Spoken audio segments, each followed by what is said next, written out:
വയനാട്ടിൽ വനാതിർത്തി ഗ്രാമങ്ങളിൽ കാട്ടാന ശല്യം രൂക്ഷമാണ്. കഴിഞ്ഞ 10 വർഷത്തിനിടെ കാട്ടാന ആക്രമണത്തിൽ വയനാട്ടിൽ മാത്രം കൊല്ലപ്പെട്ടത് 20 കർഷകരാണ്.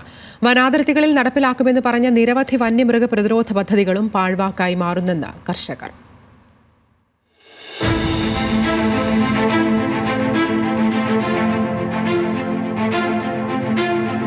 ഇപ്പോൾ വിവരാവകാശ നിയമപ്രകാരം കിട്ടിയത് നാടും കാടുമായിട്ട് വേർതിരിക്കുന്ന ഒരു പരിപാടി ഇവർ ഇതാക്കിയിട്ടില്ല. വന്യമൃഗങ്ങൾ കൂടുന്നു, അത് കാട്ടിൽ നിൽക്കാൻ പറ്റാതെ നാട്ടിലേക്ക് ഇറങ്ങുന്നു. ഈ പെരുപ്പത്തിനെതിരെ അതിനെ തടഞ്ഞു നിർത്താനോ അല്ലെങ്കിൽ കാട്ടിൽ അതിനെ നിർത്താനോ ഒരു നടപടി ഇത് സ്വീകരിച്ചിട്ടില്ല. വയനാട് നൂൽപ്പുഴ പഞ്ചായത്തിലെ കല്ലൂർ മാറോട് ഗ്രാമത്തിൽ കാട്ടാനകളുടെ താണ്ഡവം ഇന്നും അവസാനിച്ചിട്ടില്ല. സന്ധി മയങ്ങിയാൽ അവ ഗ്രാമങ്ങളിലിറങ്ങും. കാട്ടാന ആക്രമണത്തിൽ ഗ്രാമവാസികളുടെ ജീവൻ നഷ്ടപ്പെടുമ്പോൾ എത്തുന്ന മന്ത്രിമാരും നേതാക്കളും ഉറപ്പുകൾ നൽകി പോയതല്ലാതെ വനാതിർത്തികളിൽ ശക്തമായ യാതൊരു സുരക്ഷാ സംവിധാനങ്ങളും ഇതുവരെയില്ല.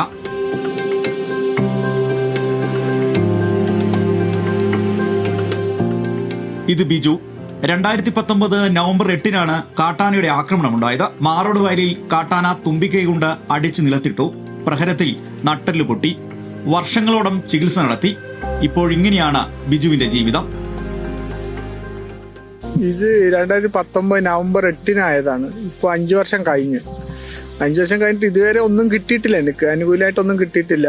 പിന്നെ 5 മാസം മുന്നേ വന്നിട്ട് പറഞ്ഞ പെൻഷൻ്റെ ഇത് പറഞ്ഞായിരുന്നു. അപ്പോൾ ഒരു അപ്രൂവ്മെന്റ് മെസ്സേജ് വന്നായിരുന്നു. ഇതുവരെ കൈ കിട്ടിയിട്ടില്ല. അത് വന്നിട്ട് ഇപ്പോൾ 5 മാസമായിട്ട് കൈ കിട്ടിയിട്ടില്ല. ചികിത്സ ഒക്കെ ഇപ്പോൾ ഞാൻ പുറത്ത് പോയി ട്രീറ്റ്മെന്റ് ചെയ്ത് വന്നതും പുറത്ത് വീട്ടിൽ നിന്ന് കാശെടുത്തിട്ടാണ് പോയി വന്നത്. ഞാൻ ഇപ്പോൾ എറണാകുളത്ത് ട്രീറ്റ്മെന്റിന് പോയിട്ട് വന്നിട്ടുള്ളൂ. ഇപ്പോൾ ഒരാഴ്ച ആയിട്ടുള്ളൂ വന്നിട്ട്. അതൊക്കെ വീട്ടിൽ നിന്ന് തന്നെ എടുത്ത് ചെലവാക്കി പോയി വന്നതാണ്. കാട്ടാനകളുടെ ആക്രമണത്തിനിരയായവരുടെ ആശ്രിതർക്കുള്ള സഹായം പോലും കൃത്യസമയത്ത് ലഭിക്കുന്നില്ല. മാറോട് സ്വദേശിയായ രാജുവിനെ കൃഷിയിടത്തിൽ കാട്ടാനെ ആക്രമിച്ച് കൊന്നത് 5 മാസം മുൻപാണ്. രാജു മരണപ്പെട്ടതിന്റെ നഷ്ടപരിഹാര തുക കുടുംബത്തിന് ലഭിച്ചെങ്കിലും മകന് ജോലി നൽകാമെന്ന വാഗ്ദാനം ഇതുവരെയും നടപ്പായില്ല. ഇപ്പോൾ ഇവിടെ രാജു മരണപ്പെട്ട അന്ന് കല്ലൂർ ടൗൺ കേന്ദ്രീകരിച്ച് വലിയൊരു ജനവികാരം ഉണ്ടായപ്പോൾ നമ്മുടെ പട്ടികജാതി പട്ടികവർഗ വകുപ്പ് മന്ത്രി കേളു സാർ ഇവിടെ വരികയും ഇവർക്ക് നിരവധി വാഗ്ദാനം ചെയ്തിട്ടുണ്ട്. 10 ലക്ഷം രൂപ അവരുടെ കുടുംബത്തിൽ ഒരാൾക്ക് ജോലി, അതുപോലെ തന്നെ ഈ റോഡ് പിന്നെ ST ഫണ്ട് ഉപയോഗിച്ചുകൊണ്ടുള്ള ടയറിങ്, അതുപോലെ തന്നെ വനമേഖലയിൽ നിന്ന് വന്യമൃഗങ്ങൾ ഇനി വരാതിരിക്കാൻ വേണ്ടിയുള്ള ഫെൻസിങ്, ട്രെഞ്ച്, ഈ കാര്യങ്ങളൊക്കെ വാഗ്ദാനം ചെയ്തു എന്നല്ലാതെ നാളിതുവരെ ഒരു തരത്തിലുള്ള പരിഹാരം ഇതുവരെ ഉണ്ടായിട്ടില്ല.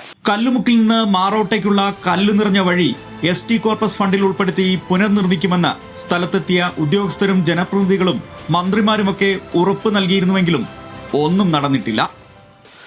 വനാതിർത്തി ഗ്രാമങ്ങളിലെ മനുഷ്യ വന്യജീവി സംഘർഷം ഒഴിവാക്കാൻ ഒരു വഴിയേ ഉള്ളൂ: നാടും കാടും തമ്മിൽ ശക്തമായ രീതിയിൽ വേർതിരിക്കുക.